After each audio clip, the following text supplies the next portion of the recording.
இப்போ நம்ம என்ன பண்ணுவோம்னா, நம்ம உளுந்து அரைச்சி வச்சுருந்தோம் அதை சேர்த்துட்டு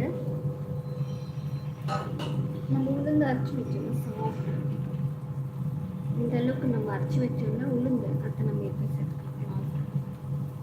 இப்போ நல்லா மிக்ஸ் ஆகும்.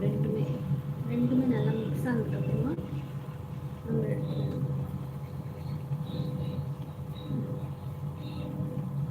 நல்லா மிக்ஸ் பண்ணி